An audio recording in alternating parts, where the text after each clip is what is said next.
बिस्मिल्लाहिर्रहमानिर्रहीम अस्सलाम वालेकुम। ये जी कैशवर्थ कंपनी के बारे में आप जानते हैं, एक नई एमएलएम इंटरनेशनल कंपनी है जो बहुत प्रॉफिट का वादा कर रही है। दुबई यूएसए से कहते हैं कि जी हम ऑपरेट करते हैं और उन पे एसईसीपी के कवानीन भी लागू नहीं होते। अब एक इंटरनेशनल वेबसाइट है बिहाइंड एमएलएम, जो कि इंटरनेशनल एमएलएम कंपनीज का रिव्यू करती है और आवाम को बताती है कि क्या इसमें इन्वेस्ट करना चाहिए या नहीं करना चाहिए।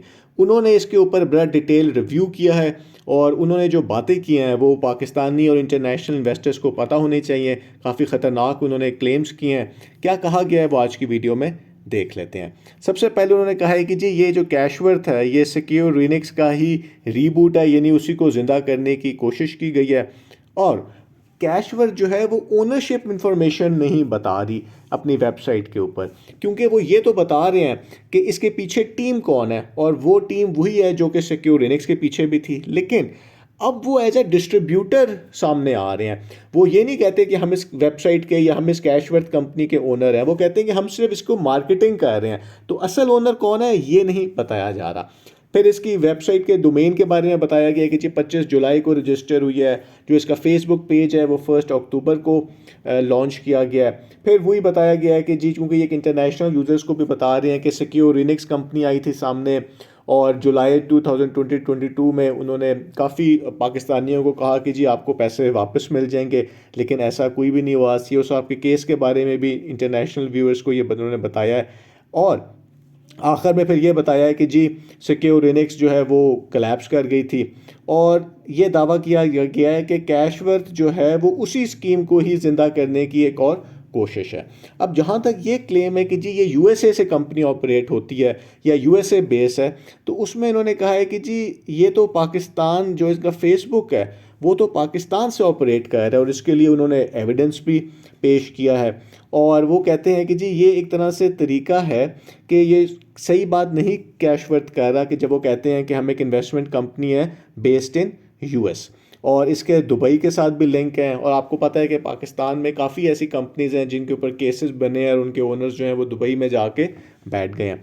तो दुबई में तो हमें पता है कि ये कंपनी वहाँ से ऑपरेट हो रही है। अब उन्होंने आगे बताया कि इसके प्रोडक्ट्स को क्या है, इनकी उनका जी कोई इनके ऐसे सच प्रोडक्ट्स नहीं है, कोई सर्विसेज ऐसी नहीं है जो हमें पता हो। और जो कॉम्पेंसेशन प्लान है वो उसका बताया गया है कि जी क्रिप्टो करेंसी और एनएफटीज़ के अंदर वो कर रहे हैं। बहुत ज़्यादा प्रॉफिट का लालच दिया जाता है। इतना प्रॉफिट है जो कि कहीं भी मुमकिन नहीं है, 7 to 9%, और 8 to 10% बैंक तो साल का इतना प्रॉफिट देते हैं, ये एक महीने का इतना ज़्यादा प्रॉफिट दे रहे हैं। और अब तो क्रिप्टो मार्केट भी काफ़ी कलैप्स हो चुकी हुई है। और 5% ये फ़ी लेते हैं रिक्रूटमेंट के ऊपर। इसके अलावा जो 5% डॉलर्स भी आपको एवरी एफिलिएट रिक्रूट के ऊपर कहते हैं कि जी मिलते हैं। फिर जो रेफरल कमीशन है वो उसी तरह ही है जैसे किसी भी एमएलएम कंपनीज के अंदर होते हैं। रेफरल बोनस है, आरओआई मैच है।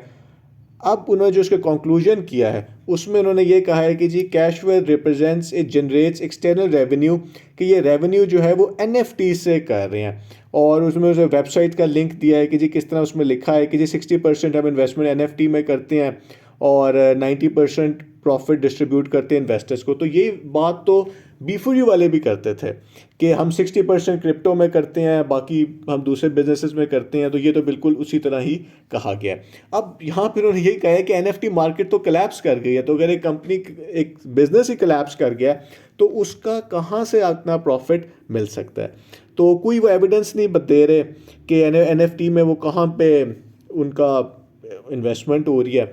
फिर ये जो कैशवेल का बिजनेस मॉडल है ये फेल करता है पॉन्जी लॉजिक टेस्ट में, कि अगर वो 15% मंथली आरओआई कमा रहे हैं तो ऑलरेडी वो एनएफटी से इतना पैसा बना रहे हैं, तो उनको एक इन्वेस्टर के $5 $50 की क्या ज़रूरत है जब वो इतना ज़्यादा प्रॉफिट ऑलरेडी कमा रहे हैं।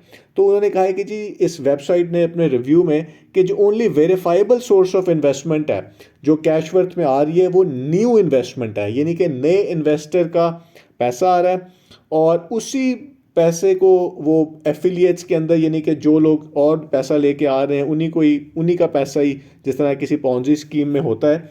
और उन्होंने ये दावा किया है कि ये एक पॉन्जी स्कीम है।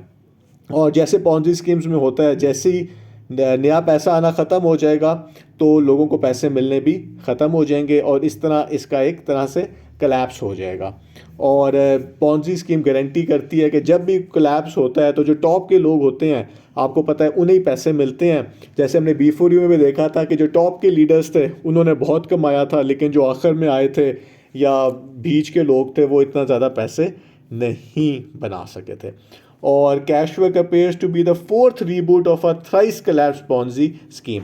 तो सबसे पहले B4U बना, फिर SRG बना, फिर सिक्योरिनिक्स बना, तो अब कैशवर्क भी सामने आ रही है। और इसके जो विक्टिम्स हैं, जो लोग इसके अंदर जिनको टारगेट किया जा रहा है, वो ज़्यादातर वही लोग हैं, वही हैं जो सुनने वाले हैं, देखने वाले हैं, जो B4U के थे।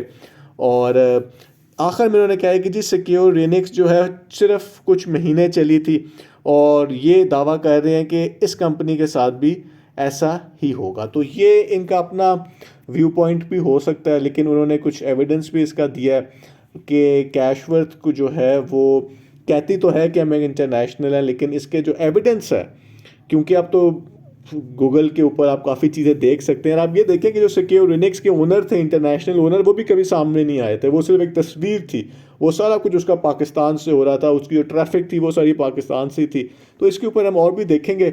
लेकिन जो बिहाइंड MLM है, जो कि काफ़ी ज़्यादा रिव्यूज़ करते हैं, वो हर वक्त उनकी वेबसाइट्स के ऊपर रिव्यू आ रहे होते हैं MLM कंपनीज़ के, तो उन्होंने इस स्कीम को एक तरह से आप कह सकते हैं कि स्कैम डिक्लेयर कर दिया। प्रॉब्लम यह है कि ये क्योंकि पाकिस्तान में रजिस्टर्ड ही नहीं है, SCCP के डोमेन में ही नहीं आता, तो SCCP इसके ऊपर कुछ कर भी नहीं सकेगा। और अगर किसी के पैसे इसमें फंसते हैं तो वो, अगर वो पाकिस्तानी है या किसी भी मुल्क है, तो वो कुछ भी नहीं कर सकता। बहुत बहुत शुक्रिया। ऐसी स्कीम से बच के ही रहना चाहिए।